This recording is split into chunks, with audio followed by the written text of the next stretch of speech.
दादांचा मृत्यू सुद्धा एक माड रानावरचं गूढ आहे. गोजूबावी माड रानावरचं गूढ म्हणजे दादांच्या मृत्यूचं. मी तुम्हाला सांगतो की दादा आज महाराष्ट्रामध्ये शिवाजी महाराजांचं नाव सांगणारे, बाबासाहेबांचं नाव सांगणारे, शाहू महाराजांचं नाव सांगणारे, महापुरुषांचं नाव घेणारे अनेक लोक आहेत, अनेक अनेक नेते आहेत.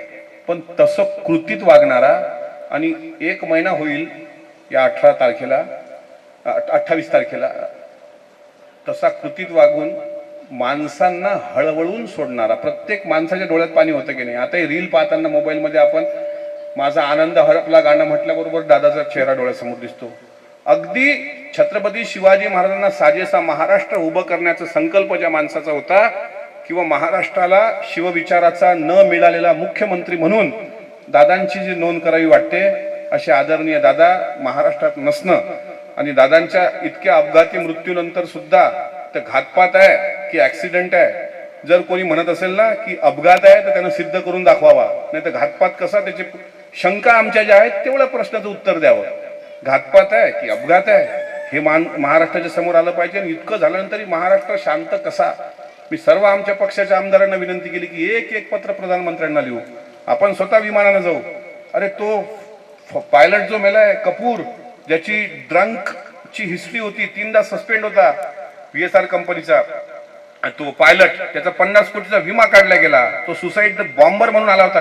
राजीव गांधीच्या वेळेस लिट्टीची सुसाईड बॉम्बर म्हणून आली नव्हती का? ते एका सभेला चालले होते. त्यांना सांगितलं जवळच्या लोकांनी की राजीवजी जाऊ नका, आता खूप वेळ झाला. ते म्हणले नाही, लोक वाट पाहत असतील, आपण गेलो पाहिजे. एक महिला येते, त्यांना हार घालते, पाया लागते, तिथं बॉम्ब फुटतो आणि धडाधड छातीच्या चिंधळ्या होऊन जातात. तसा हा सुसाईड बॉम्बर नसेल. कुठं आहे कपूर? त्याची बायको पोहोचली ते तिसऱ्या दिवशी की माझा नवरा जिवंत आहे.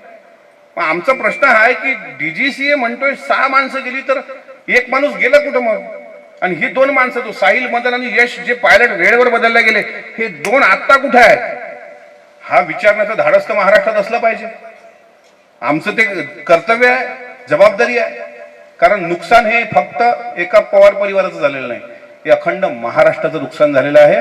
18 पगड जातीचं नेतृत्व अशा पद्धतीने आपल्या डोळ्यासमोर हिरावून गेलं असेल आणि आपण जर पेटून उठत नसू तर आपल्याला पुढची पिढी ही म्हणेल की आमचे बापजादे शिवाजी महाराजच्या काळात असेच वागले असते का?